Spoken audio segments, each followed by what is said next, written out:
તો નમસ્કાર દર્શક મિત્રો, સમાચાર આવી રહ્યા છે વાગરાથી. વાગરામાં ઈદે મિલાદની ભવ્ય ઉજવણી.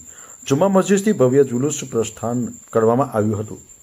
ધાર્મિક નારાઓ અને નાત શરીફનું પઠન. વરસાદી માહોલ વચ્ચે પણ ઉમટી પડ્યો શ્રદ્ધાળુનો મહીસાગર. આખરી પૈગંબર હજરત મોહમ્મદ સલ્લલ્લાહુ અલૈહિ વસલ્લમના જન્મદિવસ નિમિત્તે મિલાદુન નબીની વાગરામાં ભારે શ્રદ્ધા અને ઉત્સાહ સાથે ઉજવણી કરવામાં આવી હતી.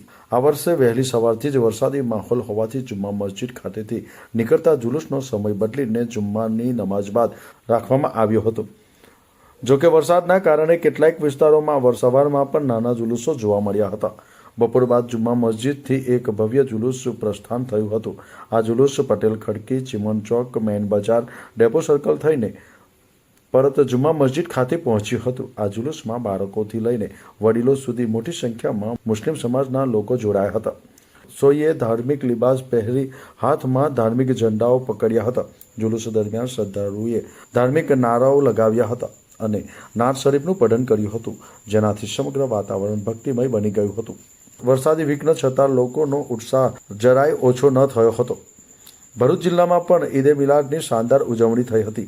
આ પ્રસંગે વાગરામાં ઠેર ઠેર શરબત, દૂધ, કોલ્ડ્રિંક, કેક અને ચોકલેટ સહિતની નિયાઝનું વિતરણ કરવામાં આવ્યું હતું. જુલુસ દરમિયાન કોઈ અનિચ્છનીય ઘટના ન બને તે માટે વાગરા પોલીસે ચુસ્ત પોલીસ બંદોબસ્ત ગોઠવ્યો હતો.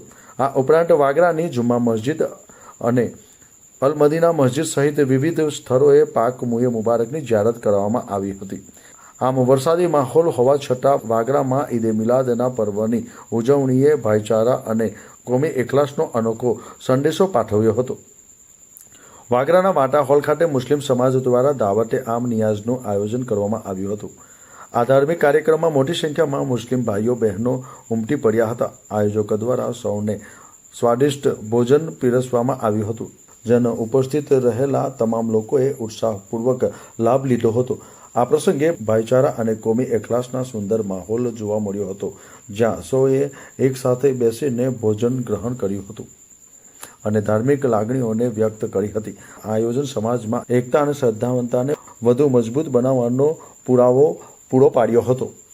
નઈમ દીવાનો રિપોર્ટ, ન્યૂઝ ટુડે, વાગરા.